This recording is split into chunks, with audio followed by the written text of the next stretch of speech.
with Iran in particular. We talked about a lot of things, but obviously in the Iran operation. As the Department of War has consistently outlined, we are on or ahead of schedule in that operation and expect to conclude it at the appropriate time here in a matter of weeks, not months, and the progress is going very well. Obviously, we have some work to do. We have to finish the job, and we are finishing that job.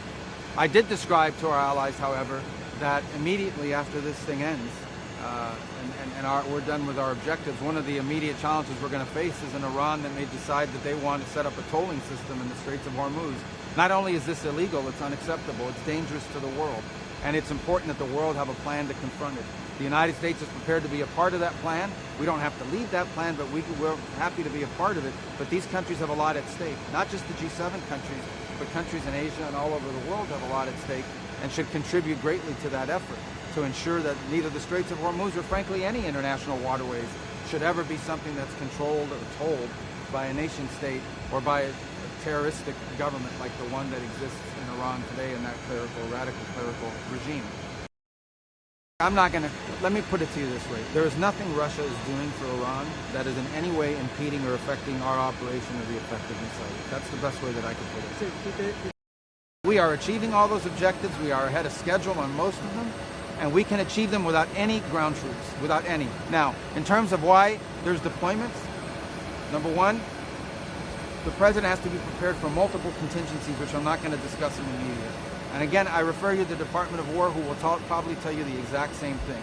But we can achieve all of our objectives without ground troops, but we are always going to be prepared to give the president maximum optionality and maximum opportunity to adjust to contingencies should they emerge. Is it your understanding that they'll convey their response to the 15-point plan today? And are you looking for anything in particular? We haven't gotten it yet. We haven't gotten it yet. Look, we've got messages. We've had an exchange of messages and indications from the Iranian system, whatever's left of it, about a willingness to talk about certain things. We're waiting for further clarification about who is it that we would be talking to, what will we be talking about, and when will we be talking.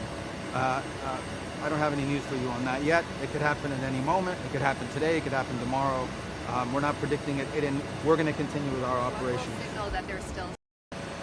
There are some in the Iranian regime that are going around saying that they want to make the Strait of Hormuz tolling thing, they want to make it permanent. That's unacceptable. The whole world should be outraged by it. We're impacted by it a little bit, but the rest of the world is impacted by it a lot more, including many of the countries represented today here at the G7.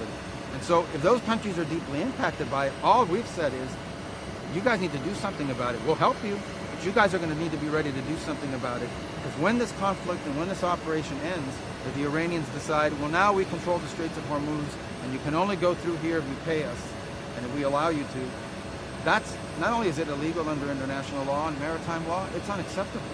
And that can't be allowed to exist. And so what we've said is that the countries that are most impacted by that should be willing to do something about it, and we'll help them. And that's what I said today, and I had a good reception to that message. Did you hear it? Well, right now I think they expire April 9th or 10th, and it's only about the oil that's in the water. So that's not a permanent policy of the United States. Obviously, we'll make adjustments if necessary, given global conditions. But ultimately, the president has not indicated his desire to permanently lift any of these sanctions. This has to do mostly with oil that's already out in the water and was either going to go to, for example, to China at a discount. Now it's just that oil is going to be sold one way or the other. The only difference is, are more countries eligible to buy it to take a little bit of the strain off the global concern about what's happening in this operation. And then on the Strait of Hormuz. All right, it's getting cold. We're out. Let's go.